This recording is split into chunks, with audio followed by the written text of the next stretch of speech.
What's good, people? You're locked into the Section 59 podcast again. Yeah, we got another special guest on today, my boy Frankie, too reckless. Boy, Yeah? What you saying, my bro? How you been? we're good, man. We made it through GVO. We're not in jail. We're alive, so that's always good. It's always good when you guys touch down in the city. You know, you guys bring energy. So GVO this year and every year is always special, man. And now, you feel me? It's only up from here. Yeah, we're chilling now. So yeah, I've been coming GVO now. This is my third year going. Every year I come, I lock in with Frankie. He's good stuff. He looks after you. Right now we're in his crib, so different venue. Got the sick bits and bobs in there in the garage. You know, that proper American setup. That shit that we see on TV in the UK and we be dreaming about. But GVO, what did you think of it this year? It was good. It was actually a bit smaller this year than other years, but that's not necessarily a bad thing. The goal is to keep it low key. So it's not everybody knows about it. But the UK definitely came and showed out. It did get spicy on Saturday. Sunday was sweet. Everybody had a good time regardless. And it's just a step forward for the culture. The goal is to be able to find a spot to ride to where people from all over the world could come together and ride and not really have to worry about the cops and the risk that comes with bike life. So it's always a step in the right direction when we all come together, especially to share this passion we have. So we're looking forward to next year. Hopefully, maybe make it a legal ride out, bring sponsors, bring a different venue. So we'll see. What do you think about it? Yeah, no, it was good. Like you said, it was smaller. You didn't see a lot of the usual names out. However, like you said, the Sunday was very good. Yeah. The Saturday Spicy. was spicy, but it's nothing new. We've gone through that before in 100%. GVOs. You know what I'm saying? It's nothing new. So to whoever's saying, I see bare people saying BVO and stuff and just running jokes. Listen, I've been coming for 3 years. My third year, I've seen it get spicier. Do you know what I'm saying? I've definitely seen it get spicier. There was less crashes this year, definitely. 100%. Less fights. Yeah. No shootings, no nothing like that. So in realistically, it went good. It went very well. And everybody's always gonna have mixed experiences, you know. Sometimes, some years, somebody has a great experience. For instance, I had somebody come. He started his GVO with losing his luggage before he got here, and then he got caught up at the gas station. But then I've had people who it's their first year and they can't wait to come back, telling their friends, you know, they want to come next year. So it's always going to be mixed experiences, and that's just part of bike life in general, part of the game in general. Sometimes you fall, sometimes you learn a new trick. Like there's ups, there's downs, but it's part of the game. So. Yeah. And GVO literally it is bringing the world together. You got people from France, Netherlands, the UK, Dominica, that all of these countries coming together and just literally linking up and making connections. And it's had a positive role where it's getting into other countries as well. I'm seeing PR do a GVO. Yep. England did a GVO. London just had the second GVO. So that's the goal, you know, to be able to spread it and all come together. GVO really is kind of like a spin-off of MLK. A lot of new riders don't even know what MLK is. MLK is basically what GVO is the annual ride where everybody comes together. It's also a spin-off of Guns Down, Bikes Up, which is to promote safety and no gun violence. Everybody comes together, ride in a peaceful way. So it has reached different countries, and it's getting bigger and bigger. Bikes, especially now with social media, everybody wants to get into it. But the goal, especially for people like us, is to be able to lead it in the right direction, because it is illegal, right? So the goal is to be able to pave the way so the next generation has a place to ride, a positive outlet to ride, because we enjoy it. We don't see the bad in it, but obviously taking it to the streets, cops don't like that, and it could get dangerous, and we put other people in danger. So it takes people like us to kind of lead the way and pave the way to figure out the best way to make it legal, or to where we all benefit from it. I know you did an event in London with Monster, with some big names, and that's a step in the right direction, right? Because it is an art. It is a sport, but it takes people to make the initiative to turn it into something legal, a sport, something where we could get paid for it, and people get to watch and experience it with us. So I think we're on the right path. We're definitely getting there, and just one step at a time, 1 year at a time. But yeah, man, Yeah, definitely. GVOs. It's going in the right way. Definitely, like you said, we had the Bike Life GP with Monster Energy playing a big part, and Wavy playing a big part. From the back of that, obviously Chino was there, and I think Chino, there was a bit of a divide in like what Chino thought it should be and what Wavy thought it should be. Mm-hmm. However, what I said to the both of them is, I said, look, you go back to the USA, and Chino, you do your one. If you want to do it like X Mm-hmm. Games, and you do it like X Games, and let this be here. If there's two, it's the more the merrier events there are. Do you know what I'm saying? Yeah. And it kind of helps as well because a lot of the Americans couldn't get over because the bike situation, and then it was far anyways from where we were. But it was good to see, man. Definitely. And I know you've been doing your thing with like the wheelie school and putting on for the young ones, and it's good to have a positive role model in bike life. Do you get what I'm saying? Someone that wants to turn it into something. But let's dive more into you. So, where did you start? Really, I started before social media. So that was growing up, seeing. I always had little electric bikes and whatnot, and then just seeing certain people on the streets riding like a little dirt bike and whatnot. That was like, damn, I want that. And as the years progressed, I got me a little pit bike, and I'll never forget the first wheelie I popped. I had just learned how to use a clutch, gears, the whole nine, and I picked my friend up from school, and I threw him on the back of the bike, and since I was still new, my clutch work wasn't great, my throttle control wasn't great, and with the added weight on the back of the pit bike, when I went to take off first gear, the bike popped up with the extra weight by mistake, and I held it, and it was probably like a 2-3 second thing, but it felt like the longest wheelie ever. So then once I dropped them off, I went to the park and I just kept practicing, trying to lift it.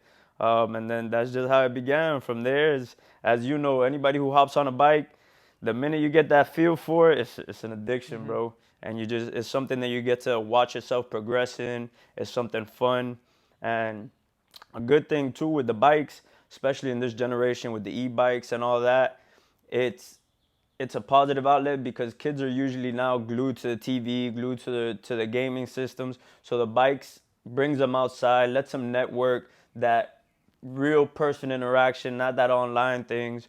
So obviously, like I said before, there's no real like phase two bike life, but those who do have an opportunity to pave the way have that, like, they need to be able to make it a way for everybody to come together safely, right? Because right now the kids see us riding on the streets, and so they grab their e-bikes and they ride on the streets. And so we need, and anybody who has power, authority, or anything, and maybe is watching this or whatever, if you think you have a connection or something that can bring about a place for people to ride, and it starts small, right in the city, and then other cities adopt it, different countries adopt it. So that's that, yeah. Cool. So yeah, that's how you started, and now you are Frankie Too Reckless, and you've got the swag, you've got the tricks. One thing I like about you, and I feel like that's how I'd want to be, is you ride everything and anything, whether it be superbike, quad bike, dirt bike, and you work all of them. So what's your favorite bike at the moment? That's a good question, bro. Honestly, so I think about like 12 years under my belt of riding. Obviously, with riding so long, some things get redundant, and that's where the versatility comes, because I started on the dirt bikes. Once you kind of master that, you're always kind of trying to push your limits and go to the next things. So then I went into the quads. The quads are fun. Everything serves its purpose, and it's a different vibe on everything. But truth be told, which is an opinion that not many people will have, but again, not many people have done all three.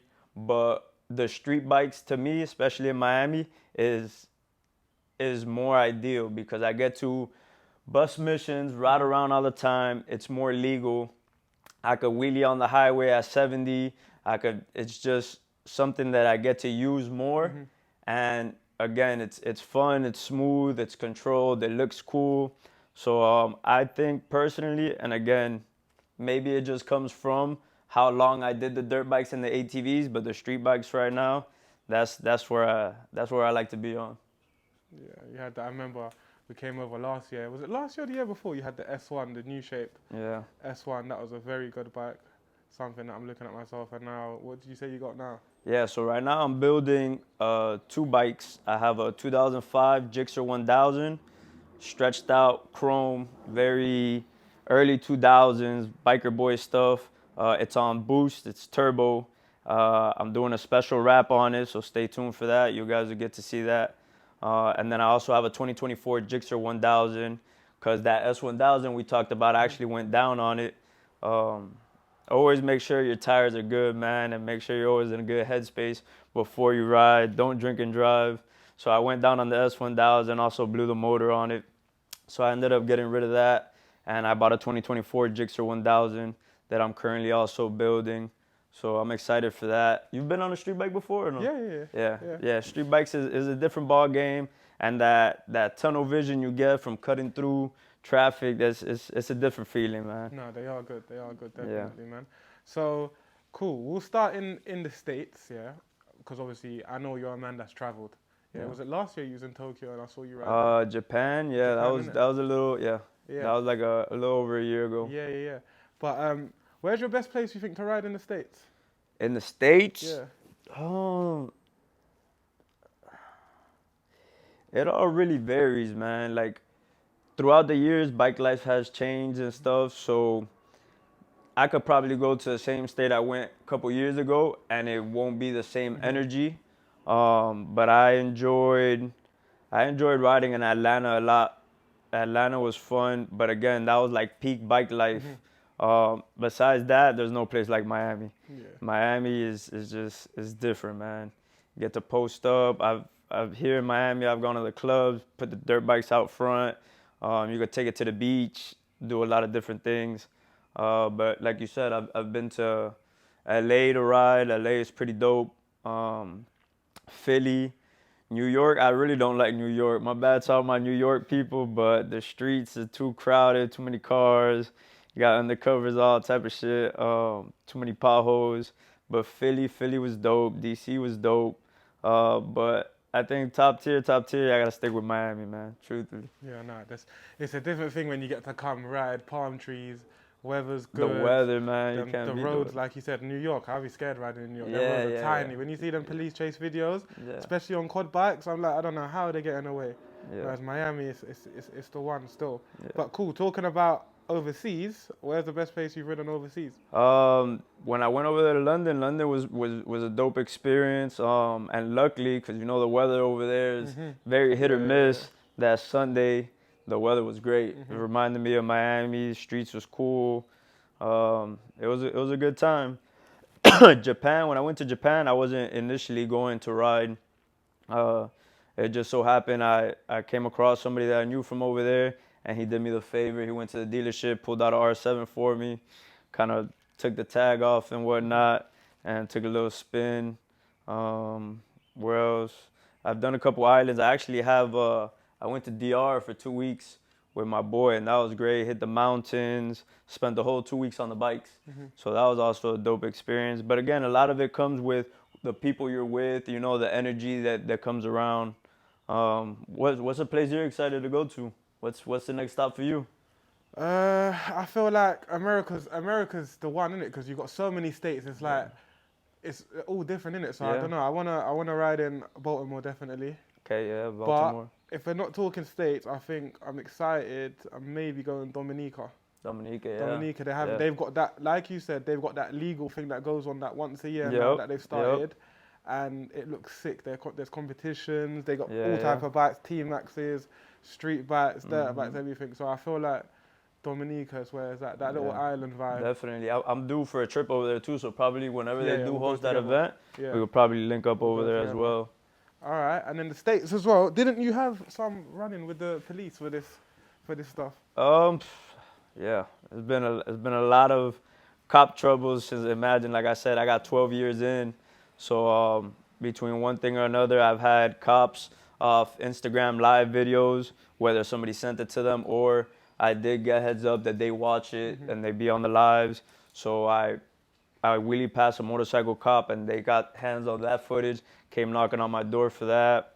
One of my first MLKs, actually, I had just learned how to wheelie. I was hyped, and I went to go pick up my boy from his community or whatever, and there was cops posted in the corner.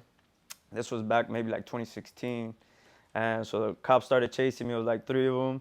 And I was just hyped, you know. It was like my first MLK. I had just learned how to wheelie. I remember popping a wheelie, sticking the middle finger at the cop, thinking like, you know, I've been doing this. And I made a left down the street. It's a one-way both ways, and a car jumped in front of me. And I had to stomp on the brakes. And I was like on an older YZ250. And so it stalled out. And those older bikes carbureted. Once they stall out, to get them to turn back on, mission. Yeah. And I remember I tried to push start it. The cop was coming. The bike had got laid down, and I pushed it. And when I jumped on to drop it into first, it went from second into neutral. So it kept rolling, and then I dropped it into first, but I didn't have no momentum. So it stalled out again, and then that shit did not turn on. Got tackled off the bike. That was one situation. I remember one time in Philly, there's probably a video online. You could probably link it on there. Man, it had to be like 40 cops, motorcycle cops, all that chasing us. But it's part of the game, you know. And obviously, as we get older, we want to try to stay away from any danger, any cop trouble, any of that stuff. So that comes back to trying to figure out the best way to legalize it or find a spot where we could ride, right? Where we could still do what we love, but in a way that is safe and people could come watch and we could get paid for it, right? Yeah, definitely. Because at least me coming up, my thing, I've always been a businessman, a hustler, was always figure out how to get paid off something we love, right? And like you said, with the wheelie machine, that's something that obviously I get to share my passion, teach, and I get to make money off something I love.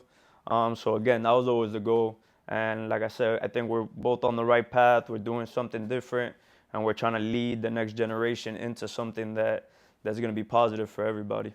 Yeah, that's all it's about, to be honest. Like you said, bro, I had a podcast episode before this, and we was talking about, it was like, my boy Hot Boy's big in the UK, and he was talking about, like, is that really what bike life wants, though? Because that is not bike life. Bike life is being in the streets. Right. And that realistically, if we're talking about America, it's no helmets, it's the swag. And I said, yeah, you're right. However, when your little one grows up, would you like her to do the legit bit of the bike life, or would you gonna say, well, bike life is like this, so you got to do it like this? Do you get what I'm saying? Yeah. So it's about, if it's not going to work for us, it's about literally doing it for the next generation 100%. that's coming up. So, and then again, another thing to touch up on that topic is people, that's all bike life has known, because that's all that we were allowed. You get me? We never had a place to chill. But do you guys not enjoy when you do lot days or things like that, where everybody gets to just come chill? You're in a safe environment. You don't got to worry about the cops rushing. You could barbecue. You got your tents. You could drink. You vibe out. You get to watch people. Everybody gets to experience it. It's just, since we never had real access to that, bike life got revolved around hitting the streets, which again, that's always going to be there. But having an outlet, a way where we can safely do it and just maybe shift into that, it will lead to other opportunities, sponsors, and, you know. Which is getting there, definitely, because you're seeing people being sponsored by Monster. Stark is sponsoring a lot of people. Ethica sponsors people. Yeah, there's companies want to get behind it, but again, when it comes down to it, if bike life has that infamy that, oh, it's streets, it's cops running away from cops, illegal things, companies don't want to sponsor that. That's why if you lead to a way where, because people love bike life, don't get me wrong, they just don't like the image that's portrayed, right? Like, oh, all they see for bike life really is on the news, running away from cops, this, and the third. How many people wouldn't love, and how many kids wouldn't love to come be able to spectate and watch us do tricks in an environment, right? And then that's where the legality of it comes, where sponsors can get behind it, right? So again, to each their own. Once it gets to that point, you're always gonna have people, we can still pop out, hit the streets and whatnot, but we need to have that other side to it, right? And try to clean it up as much as we can, right? Definitely. And which is something that I see a lot more, try to push for a lot more, is like, I seen it back in the day, people used to love running red lights, right? Which I get, but you have to try to be less of a nuance, like try to be as discreet as you can when you ride. You don't want to bother people. You don't want to be an inconvenience, because that's what leads to that infamy and the cops and the whole nine. So just playing your part, right? Like, don't steal at gas stations. Don't hit cop cars. Try to be the best. Try to lead by example and try to do the best you can to not be a menace on the streets, right? Yes, we could pop out on the streets and do what we got to do, but try your best not to hit cars. I personally used to love hopping on sidewalks, and I still do. But again, if the goal is to make it something legal and to be able to enjoy it, we got to do our best to try to stay away from the things that lead to the cops and the bad looks, you know? Definitely, definitely.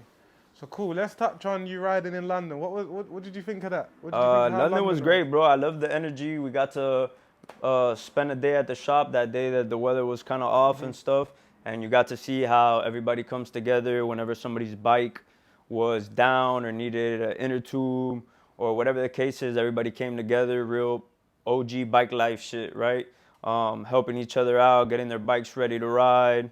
The brotherhood, you know, everybody coming together for something we love. That was dope. The streets was cool. They're tiny compared to They're tiny compared yeah, to America. Yeah. But again, it's different, you know, which is good. I like to be able to experience different things, and like I said, for somebody who's been riding so long, it was definitely a little different, a little change of pace.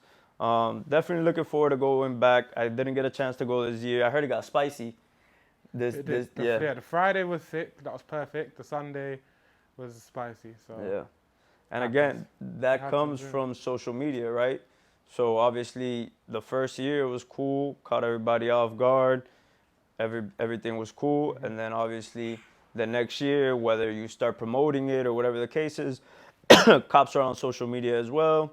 And so every year, which is the same thing as GVO, originally it's very low key, and then as the years progress, which is what happened with MLK originally, every year the same date when social media came about, right? They started catching on, so every year they know it's on the same date. So at that time, I was one of the few people that was going out of state to ride, and everybody was voicing their opinions that they didn't want to come down here anymore because they couldn't even get into the city. Bikes on the trucks were getting impounded, and they didn't want to come down here to risk their freedom, their bikes going impounded, and the whole nine. So that's kind of where GVO kind of came from. But again, it's every year, it's especially like I said with social media, they're gonna be onto it and they're gonna do more of an effort. Obviously, there's other crimes they could be focused on, but they get a thrill out of being able to track it down and try to slow down what we got going on. But yeah, London was dope, and next year we'll see. You think it'll be spicy next year? Or? Nah, if it's done correctly, it'll be alright. It'll be alright. Do you know what I'm saying? There was just a bit of I feel like what happened last year, the organising to it was good, but also bad, if that makes sense. Do you know what I'm saying? Yeah. Things were left too late. You got too much people waiting in one spot. Do you know what I'm saying? So it just gives too much time. But like you said, it happens. Do you know what I'm saying? It happens 100%. Anyways. But yeah, that's it, my boy. Yeah. Hope to see you in London again. Yeah, definitely Dominica. That's definitely there. We'll see you there. 100%. And I know you said you have plans of coming back to Miami often. Now, I own a bike here now. So yeah. My thing is now any of these America ride outs, especially if you're going, but if we're talking LA, what's that? Is that MLK over there? What's it called? Yeah, MLK in the Bay. Or even the Baltimore ones or the Philly ones. Just come back over, get a truck, and slide, yeah. And even if the missus, you see now, if the missus wants a holiday, I say, yeah, babe, look, go to Miami, give me a day, and we'll go link Frankie, we're going to go a ride, and the rest of the holiday's ours. Yeah. So I like that, because once you got a bike in at least one state, at least you can get to everywhere else. That's true. It's a long ass drive, but someone's always willing to do it. Yeah. And there's always something to do in Miami regardless. So on any given weekend, the pack is out. It's a good time. So yeah, looking forward to it, bro. And looking forward to see what the next couple things for Bike Life is. You're doing your thing with the content. I'm about to start dishing out content too that I have saved up for the past 2 years. And yeah, bro, fucking on the right path, bro. And the more we link up, the more we get to talk about it, the more I'm sure people are going to want to get involved, and the right people will come in, and we'll be able to shift the culture into the right direction. Definitely, And that's the game plan. Cool. So one thing we do on this, yeah, name one person you'd like to see on next. Onto the podcast next. From here, from over there. Anyone that you'd like to, maybe could be even in a different state, or just anyone that you think that would be a good watch, a good episode. Let's see. I think we could do it together. We should, when you come back over here, we'll set up. I'll talk to the boys in Atlanta, and we'll set up a ride out, because I don't think they've done a ride out in the past couple years, because whether it got divided over there or the cops was too much pressure, but Atlanta was a dope location to ride. The hitters over there, great people. Shout out to everybody in the ATL. So 404Q, everybody over there, the bike stars from over there, Lean, that whole group over there, they're big in ATL, and super cool people, always show mad love. So I think we do for a trip to ATL, man. Get them over there, get them on here, and let them share their side of the story, because I know they got a good story over there too. It's cool, my boy. All right, yes, we locked in, my boy. You know it. See you soon. Yes, sir. Y'all stay tuned, man. Big things coming.